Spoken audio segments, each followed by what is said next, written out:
There you see him there, Congressman John Garamendi served the people. He served the people of California. Has been serving them since 2009. Thank you, Congressman. Good to see you. Thank you, Don. Congressman, I have to ask you, folks are wondering, like, what can we do? There are no repercussions. They feel like the citizens or the people of Minnesota are being terrorized, and they're worried about it coming to them. They want to know what our lawmakers are doing. But I believe there are some issues with appropriation and the Department of Homeland Security. There may be, let's just say there may be some recourse for people, and it'll start with you guys in the Department of Homeland Security. Don, you're absolutely correct. The citizens, Americans, are really, really concerned and very angry about the way ICE is being used around this nation as a domestic police force. Even to the point today, ICE is going to investigate fraud. That's a normal police activity in the communities. That's a major extension of the ICE. Already, and we have the opportunity here in Congress to do something about this. The appropriation for ICE ends at the end of this month. The continuing resolution that extended the funding way back in December terminates at the end of January, and the appropriations, the money for ICE, will be up.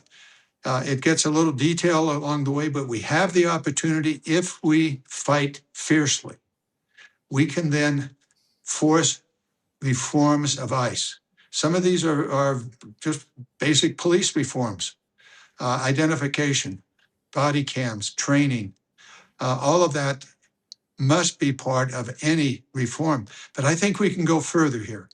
I think if we stand together and the Republicans are as fractured as they are, and the vote is close, it may very well be that we have an opportunity to go after the 10-year funding that ICE has as a result of the big ugly bill. They've got their funding. Under law, there's nothing we can do in the appropriation to reduce or to hold back that funding. But we may have the opportunity to write a new law. That is to change the big ugly funding, mandatory funding for ICE. I want us to be strong. We've got to fight back here. And we're given an opportunity in the next 2 weeks, 3 weeks, as we run up to the end of January, where the funding for government agencies terminates. So, Congressman, you said you can't withhold their funding, meaning DHS, but you can't. This is an opportunity to create a law. What does that mean? How long? What does that entail? How long would it take? Well, we're about to get into the appropriation weeds here. In the big ugly bill, there was guaranteed funding for the next decade, $170 billion for Department of Homeland Security ICE program. And that's mandatory. That's in the law.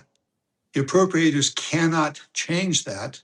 They can make certain requirements, improving the quality of care, such things as training, body cams, and so forth. That can be done, but the funding is there. However, if the Republicans do not have the votes, we then have the leverage and the opportunity to rewrite the big ugly bill as it pertains to, well, all of it, but specifically to the mandatory funding for ICE. It can be restricted, can be diverted to other things, healthcare, education, whatever. That's a separate piece of legislation. If that leverage moment arrives, we need to be prepared, not only to put into the appropriation bill improvements in the way ICE operates, but also to fundamentally change their funding stream so that we, as members of Congress and the Senate, have the ongoing authority to move the ICE money wherever it may be necessary or to restrict it. Okay. And that would take a certain amount of time. My question is, having just read what Donald Trump posted earlier today, as we were taping this, that he is threatening to invoke the Insurrection Act. And he says it's going to take care of all of that. And he called the people who are, protesters in Minnesota, he called them insurrectionists. I mean, the irony of what he did with the insurrectionists, pardoning them. But what happens if Donald Trump does invoke the Insurrection Act? He becomes the ultimate dictator. All restraints are off. He can do whatever he wants to do. The Supreme Court is questioning his authority on many of these issues, including the deployment of ICE and the National Guard in various cities. But the Insurrection Act would allow him to be the ultimate dictator, no restrictions at all. Now, we're proposing legislation to rewrite the Insurrection Act, but that hasn't even been heard in committee. This is how he would become the American dictator. No restraints at all. It is a fundamental problem, and frankly, it is a very scary situation because we know that he will do weird, wild things, not only internationally, which he could do if he has the Insurrection Act, and domestically, you name it, he would have the power, and that has to be addressed. Insurrection Act is 2 centuries old now, and it is out of date, and we must reform it, not only for Donald Trump, but for whomever may be president in the future.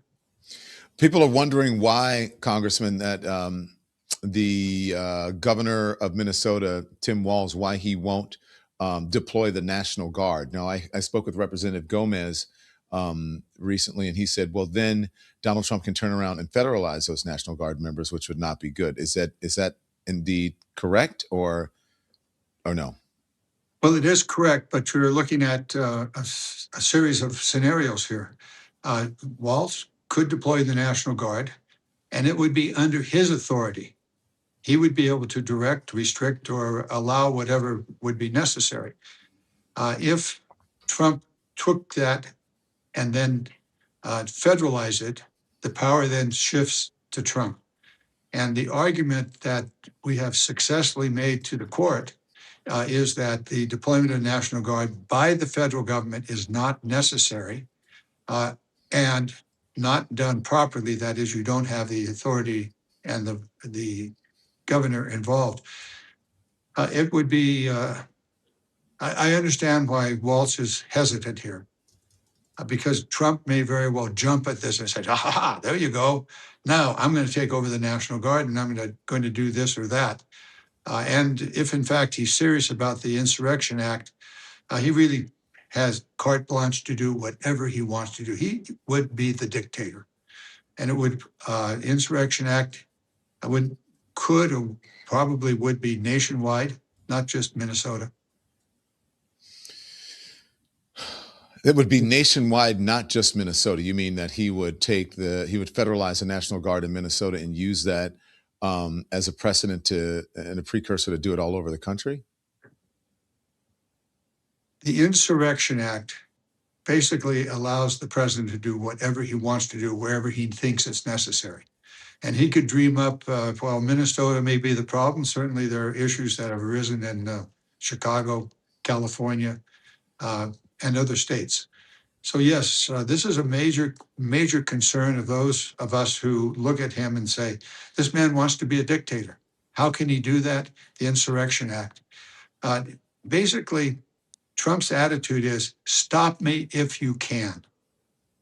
He'll do something that is clearly unconstitutional, clearly contrary to the law, and basically he says, well, stop me. By the time it gets to the court, it may be a Supreme Court. It's certainly going to be 6 months, maybe a year, maybe 2 years before the Supreme Court would deal with this specific issue. Now, you add to that the power of the Insurrection Act, and we just have a different America with a president that is already displaying every sign that he wants to be a dictator. And in fact, he said he would. He said, I'm going to be day one. Well, we're now almost 365 days into it, and he's just continuing his dictatorship.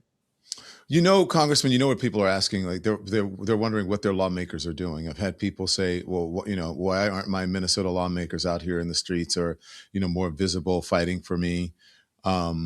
And so they're wondering, like, what can Congress, what can their elected officials do? And it appears at this point, it's just behind the scenes strategery, so to speak. They're concerned that this president is unstoppable and will in fact become a complete dictator. That's a concern. And they're wondering, where are their lawmakers, local, state, national, where are they on this? Well, I certainly hear that, and I certainly understand, and I certainly am frustrated. My power is limited to articulating a message, as I am now, um, rallying the people in my district, and passing or introducing legislation. Now, we do have specific moments where the leverage opportunity shifts to the Democrats. Keep in mind, it is a very, very close one vote uh, difference within the House of Representatives. If the Republicans have an absentee, then the power may very well shift to the Democrats. And at that point, it's a leverage point. If that becomes more permanent, we could establish a new speakership. In other words, take over the House. If the Republicans have a permanent or semi-permanent shortage of votes and we have more, we can then run the House. We think about this all the time. We're planning for it as it becomes just now a one vote margin for the Republicans. It may happen. Now, that's out there in the maybe, but really every single day, we are working on specific legislation, working in the appropriation processes, and doing what I'm doing with you, and that is becoming a voice. Back in the district, interviews, rallying the crowd. Last night, I finished at 12 o'clock East Coast time with talking to my constituents about the specific issue you talked about. How can we stop Trump? So it's be prepared, get the legislation together, look for the moments where the leverage changes from the Republicans to the Democrats, and we can then pass specific legislation. Would Trump veto it? Possibly. But some of this he may not be able to do. We can do the hearings and we can prepare. Bottom line of this is there is an election coming up in 9 months, and that election is critical. We did Prop 50 in California. We redistricted the state of California and created an opportunity to pick up 5 new Democratic seats that are currently held by Republicans.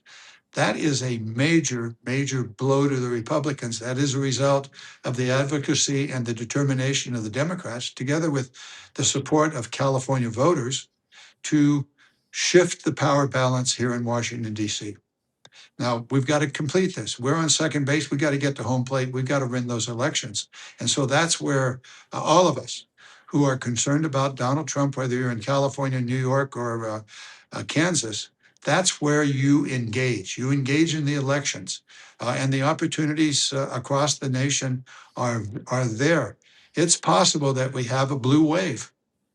That blue wave is caused by Trump and his excesses, but also caused by the men and women of America going to the streets and getting involved in the election process. So all across the country, in every state, we may be able to pick up states, seats that we never thought possible because people are angry. How do you get to the polls, though, Congressman, if there's, been an Insurrection Act and we're in a police state and won't that suppress the vote? Won't people be afraid to even go to the polls? I think that people believe that that's what he's trying to do, influence the election, one, through suppression, and so on. But,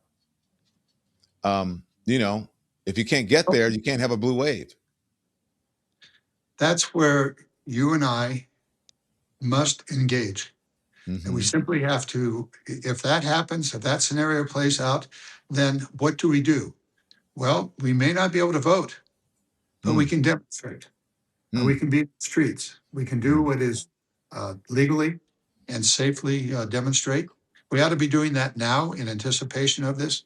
The concern about Trump using the Insurrection Act and stopping the election process, it could happen. It could happen.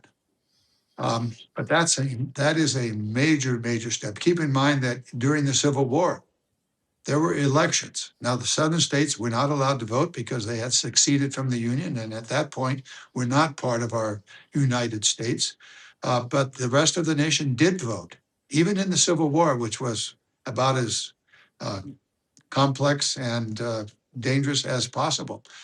So, never give up. Keep fighting in wherever you happen to be. Join democratic organizations. Organize. And if Trump somehow stops the vote, then we're going to have to be in the streets. Mm-hmm. Can we talk about Greenland and Venezuela? I'm going to start with Venezuela, okay? Because the opposition leader there, Maria Machado, is meeting with Donald Trump today. And if he declines to endorse her following the U.S. capture of Nicolas Maduro, what do you think? What happens? Well, maybe he will endorse her. He's been saying nice things about her. Let's step back for a moment. But he's been saying, pardon me for cutting you off, but he's been saying he likes her, but he doesn't think that she's up for the job, basically, is what his stance has been. Well, if he likes her, what he could do is to maintain the Maduro government and maintain the repression, civil rights, and other horrible things that the Maduro did as president.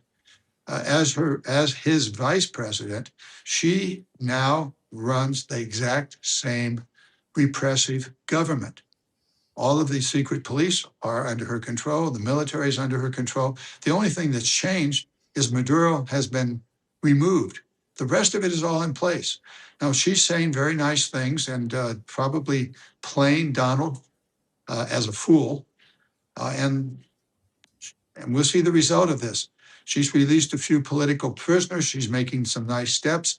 But do keep in mind that the repressive Maduro government remains in place. And at some point, Donald Trump will be off to another adventure, perhaps Greenland, or maybe he wants to take over Germany, I don't know, or Mexico. But he'll be off to something else. And I am absolutely certain that the Maduro government, which remains in place, despite the deployment of 15,000 American soldiers and unlimited number of airplanes and helicopters and ships, the Maduro government did disappear. It's there. And she's, as this woman is saying nice things to Donald, probably playing him as a fool. Let's talk about Greenland since you mentioned it. How seriously should we'll see what happens with Venezuela. Let's talk about Greenland. How seriously should we take Trump's threats to Greenland? Never underestimate Trump. He is doing what he said he wanted to do 8 years ago. During his first administration, he talked about Greenland and it ought to be part of the United States. So take him seriously. How can he do this? Well, negotiations apparently at the White House yesterday did not resolve and certainly did not accommodate in any way Trump's desire to own Greenland. I met last night with the foreign minister of Denmark and other ministers, and they're very, very concerned. What I find most interesting and actually heartening is that NATO countries, I think 6 NATO countries, are now sending their troops to Greenland ahead of whatever Trump might want to do. Does it mean that there may be a battle between American troops and NATO troops in Greenland? I don't think so, and certainly we'd never want that to happen. But the argument of Greenland being indefensible is now being dealt with by NATO countries, our allies, sending their troops and saying, hey, we're here now, we can deploy, and we're going to stick around for a while and maybe forever. And we as NATO will defend Greenland on behalf of Denmark. And Denmark has its own troops there. A very, very interesting and important thing happened. Bottom line of this is we don't need to own Greenland. This is not a real estate deal. This is not where you're going to build a Trump hotel or whatever. This is a fundamental international problem that Trump has created. And the NATO countries, our allies, are showing that America, you don't need to own Greenland. You don't need to be the only military there. NATO countries. Why is he so obsessed with it then? What's his obsession with Greenland? I think he sees it as the biggest real estate deal ever. We're talking about millions of acres. We're talking about perhaps resources of one sort or another. Although last night talking to the representatives from Denmark, they say in 2004, the United States companies came to us and wanted to explore for minerals. And we said, fine, gave them the necessary permits.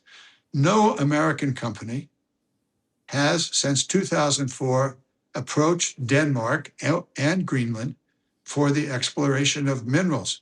So clearly, Trump's looking at this as some sort of a real estate deal where he can control the minerals, just as he has changed the narrative in Venezuela from one of drugs to oil.